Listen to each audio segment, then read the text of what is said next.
ഓം വസുദേവസുതം ദേവം കംസചാണൂരമർദ്ദനം ദേവകീ പരമാനന്ദം കൃഷ്ണം വന്ദേ ജഗദ്ഗുരും. ആത്മസ്വരൂപരെ, ഭഗവത്ഗീതയിലെ മർമ്മങ്ങൾ എന്ന പരമ്പരയിൽ ഇന്നത്തെ നമ്മുടെ ചിന്തനീയ വിഷയം നാശത്തിലേക്കുള്ള വഴി. ധ്യായതോ വിഷയാൻ പുംസ സംഗസ്തേഷൂപജായതേ സംഗാത് സംജായതേ കാമാ കാമാത് ക്രോധോഭിജായതേ ക്രോധാത് ഭവതി സമ്മോഹ സമ്മോഹാ സ്മൃതിവിഭ്രമാ സ്മൃതിഭ്രംശാത് ബുദ്ധിനാശോ ബുദ്ധിനാശാത് പ്രണശ്യതി. ക്രോധം നിമിത്തം വ്യാമോഹവും, വ്യാമോഹം നിമിത്തം വിവേകവും നഷ്ടമാകുന്നു.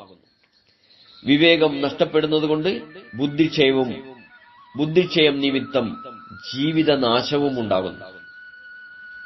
പ്രിയരെ, സുഖഭോഗപ്രധാനമായ ആധുനിക ജീവിതത്തിന്റെ അനിവാര്യ ഫലമാണ് അശാന്തിയും നിരാശയും. സദാസമയവും ഇന്ദ്രിയങ്ങളിലൂടെ ബഹിർമുഖമായി സഞ്ചരിച്ചു കൊണ്ടിരിക്കുക എന്നത് മനസ്സിന്റെ സ്വഭാവമാണ്. ബാഹ്യലോകത്തിൽ ചുറ്റിത്തിരിഞ്ഞുകൊണ്ടിരിക്കുന്ന മനസ്സിനെ ശബ്ദസ്പർശരൂപ രസഗന്ധങ്ങളാകുന്ന വിഷയങ്ങൾ ആകർഷിച്ചുകൊണ്ടിരിക്കുന്നു.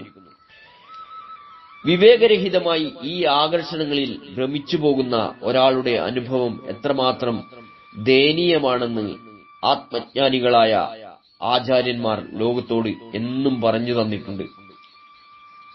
വാസ്തവത്തിൽ നാം തന്നെ വിഷയത്തിൽ ചെന്നുചാടി സ്വയം ആപത്തിലും ദുഃഖത്തിലും പെട്ടുഴലുകയാണ് ചെയ്യുന്നത്.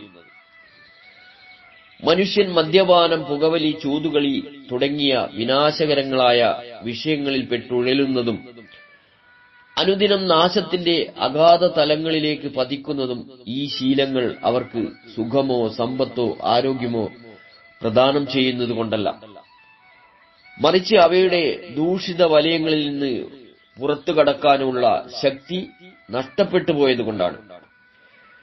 വിഷയവസ്തുക്കളോടുള്ള മാനസിക ബന്ധം അത് അനുഭവിക്കുവാനുള്ള ആഗ്രഹമായി രൂപാന്തരപ്പെടുന്നു.